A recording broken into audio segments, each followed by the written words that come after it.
एक साल हो गया चाचा को जाए हुए। पिछले एक साल में समय से पहले बड़ा करने का काम,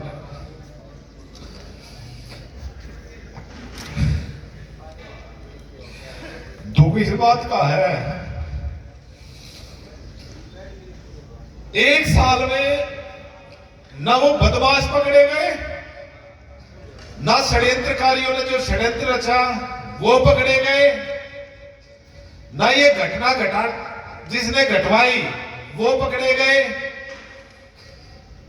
ना जिसने उनका सहयोग किया वो पकड़े गए। एक साल हो गया,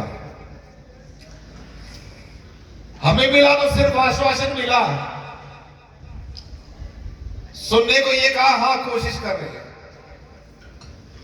पहले बात हरियाणा पुलिस की थी, सरकार की थी कि शायद ये केस खुलेगा, उम्मीद थी केस खुलेगा। 2 महीने तक कोई कुछ नहीं हुआ, फिर ये केस 2 महीने बाद सीबीआई को ट्रांसफर हुआ।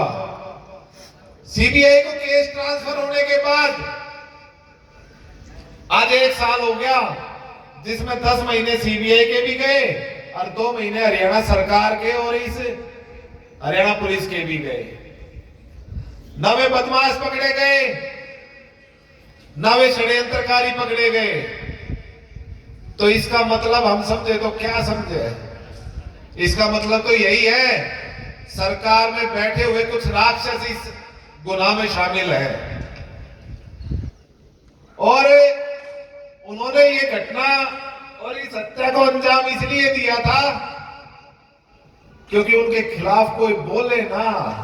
सरकार कभी ये नहीं चाहती कि सरकार के खिलाफ कोई आवाज की चूं भी करने वाला हो। और अब 1 साल हो गया, घर परिवार रिश्तेदार नाते यार दोस्त सारे समर्थक सब इस बात की बाट में बैठे हैं कदियों केस खुल रहे, कद उन राक्षसा का जेल हुआ है। मैं तो एक बात कहना चाहूं, हम नफे सिंह के कदमा पे चले हैं, नफे सिंह जी की शिक्षा पर हम लोग चले हैं। हम कोई ऐसा गलत काम नहीं करेंगे जिससे उनका सर झुके, कभी हम कोई ऐसा काम नहीं करेंगे। लेकिन हाँ, आज बड़े दुखी और व्यथित मन से आप लोगों को कहने चाह रहा हूं, आज तक का जितना भी हम उनके लिए सरकार से निवेदन कर रहे थे, प्रशासन से निवेदन कर रहे थे, सीबीआई से निवेदन कर रहे थे, निवेदन तो अब भी करेंगे,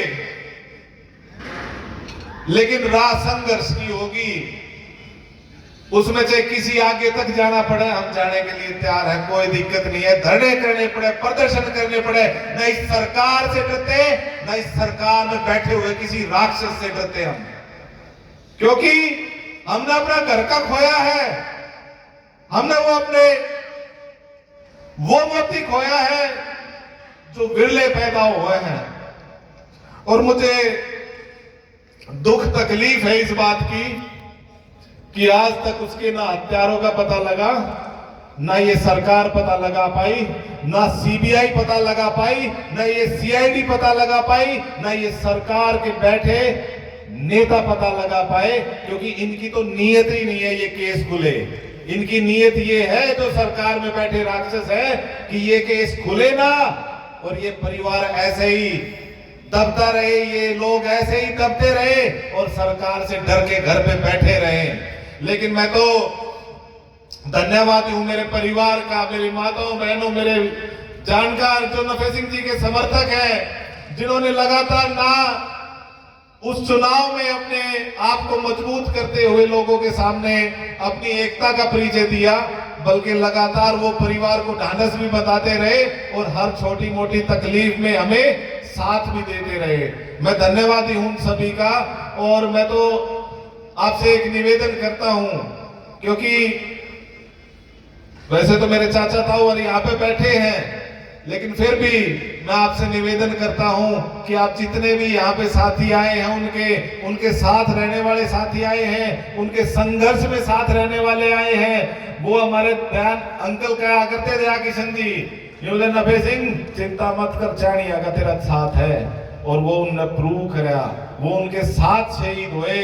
उन बदमाशों की गोली से अकेले नफे सिंह जी नहीं गए, वो दलाल साहब भी, वो अंकल हमारे जो सामाजिक थे वो भी गए। मैं उनको भी श्रद्धांजलि अर्पित करता हूं।